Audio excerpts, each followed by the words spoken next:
No. Right now, in the casting couch. Right now, I'm sitting next to what I call the historian of Plymouth State, the chief editor of The Clock, coming out with amazing hit pieces. A very smart, witty mind that I implore everyone to come up and have a conversation with him, because it's very insightful to see the amount of information he holds.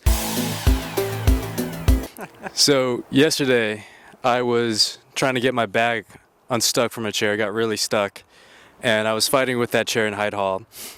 And, I realized I was very unhappy with Plymouth State. I was unhappy that I got ticketed. I'm unhappy that the library's been closed for 2 months. I've been unhappy they've closed a lot of majors.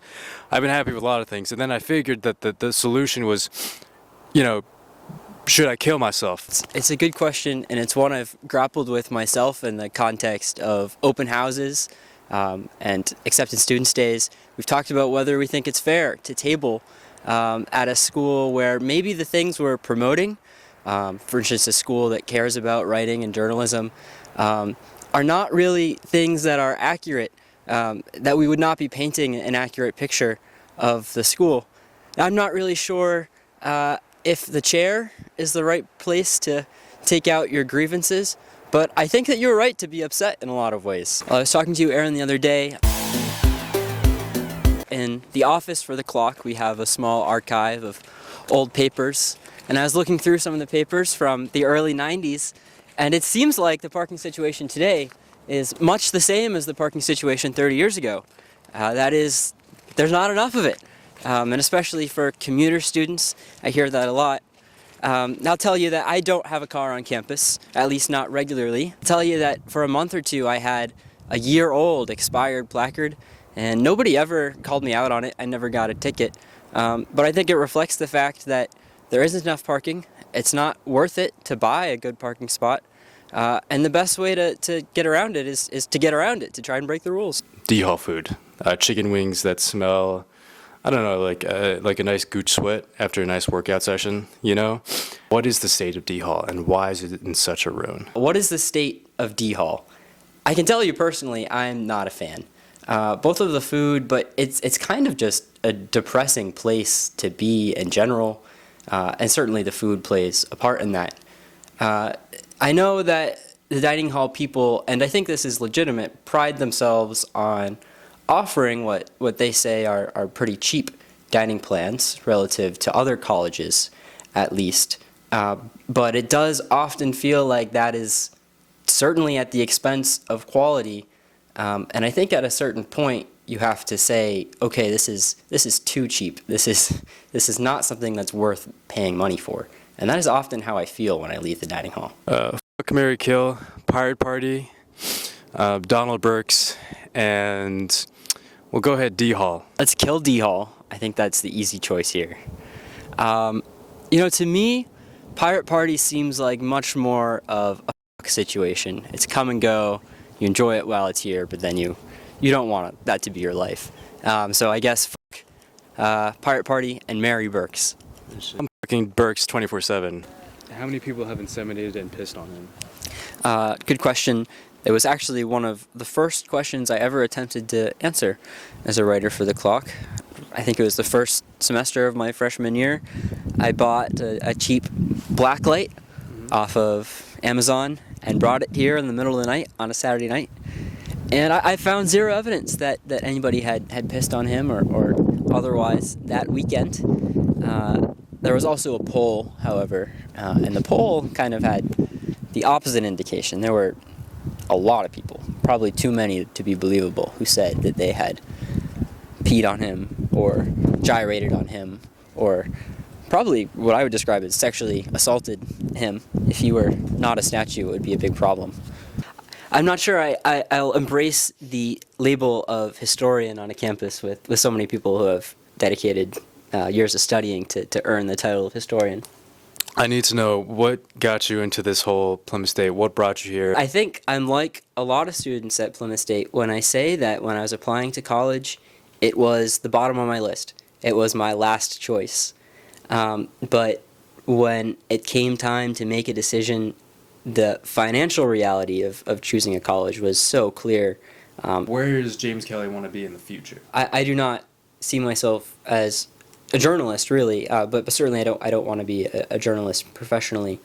So I care deeply about writing, and I enjoy writing, and I care deeply about ideas around power and truth and accountability, and I really admire professional journalists, even if that's not what I want to do with my life. I would love to do what I can to support those ideas, just in a different capacity.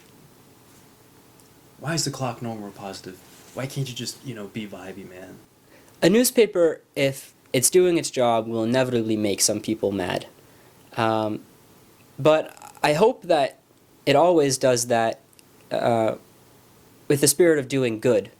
Everybody who is here is doing it not because they're getting paid, because we don't get paid at the clock. They're not doing it for any kind of fame. They're doing it because they believe that it's a worthwhile mission. And I'm particularly proud of this award on the top from my freshman year here. It was an award that recognized the work we had done over the course of the year, the staff broadly. But in particular, it was to celebrate our what would become victories over the First Amendment and press rights regarding, maybe people have forgotten about it by now, but the debate over whether the student newspaper should be allowed to record student government meetings. And eventually we prevailed, and we do continue to record student government meetings. Caught on to the signed Wiz Khalifa poster for Spring Fling a long time ago, back when it was sponsored by MTV. You see that in the top right. When I graduate, I will have to resist the temptation to bring this poster with me because it's pretty cool. Quill and Ink Award, which we won last year, once again in recognition of our efforts for press rights in regards to student government. That was a really cool award. Do you remember? Do I remember? I never forget. All right, the Idea Center. What happened with that? I think there's probably a lot that we don't know yet about what happened there. But the answer, at least on the surface, is that when the state of New Hampshire passed its budget, it also passed a rule that said that public universities cannot have DEI offices, and that is certainly what the Idea Center was. In the meantime, that law has been stopped by the courts. So perhaps Plymouth acted rashly, but we deal with the consequences now. I think it's an empty building at this point. But when you joined the clock, what was the first piece of information you felt your first buzz? I remember my first two stories. My first story was really, it wasn't terrible, but it was not interesting. I went to cover, the library gives conference rooms to student organizations for, I think it's on a semesterly basis, and there's a lottery, and they had a little party to draw the winners. It was an assignment that I got 20 minutes before it happened. Our editor texted me and said, hey, there's this thing happening at the library, can you go cover it? And I was 2 weeks into my first ever semester here, and I went, and I was the only person who went. I was the only student there. My second story I remember doing, I interviewed Quinn Haggerty, who was running for the student government. And I remember that being really compelling to write, just because when I interviewed him, he had a lot of interesting things to say, and I was able to wind them together. And I think what was a compelling way. I understand the Croc. It was a little April Fool's joke the Clock did. And I kind of want to start that up. So I want some yes or no's, if you would allow that to be published. The Croc? Yeah. I mean, if we've done it before, I'll do it again. Okay. Donald Burks condemns Israel. I think I would have to see what's in the text of the article. Okay. James Kelly to sing We Are Charlie Kirk for Spring Fling. I think that's an excellent idea. We are Charlie Kirk. We carry the flag. Wow, fake fan. At least the last three editors of the Clock have all been people studying political science.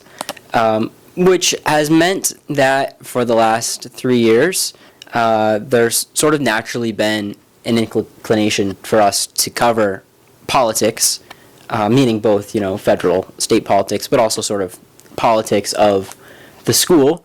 And that's good, and all of that deserves to be covered.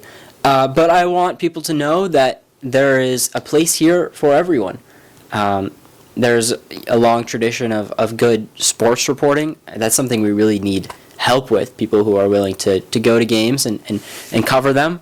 Arts and entertainment, if you care about movies, if you care about music, if you care about theater, we'd love to have you, and we'd love to hear your voice. And we also always welcome contributors. So if you have a column you think you want to write, or if you just want to submit a letter, it's short, it's easy, it's a way to get your voice out, it builds community. As always, I usually end my interviews with a good tickle fight with my guests. So. Do I put this down? No, see, like, see, you have two hands, I have one hand. How is this fair? I mean, that's fair. It's just like first who laughs in the tickle fight. So. It's been the most powerful event that's Plymouth has gone through. The years you've been here, what do you think is that? Liz All specifically leaving.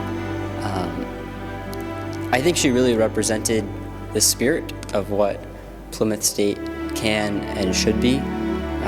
Specifically because, she taught English, she taught poetry, and we apparently care so much about those things that we have dedicated a statue out front of Rounds Hall to a famous poet. But I think more than that, she embraced the spirit of teaching, of a school where you can know and to some extent be friends with your professors.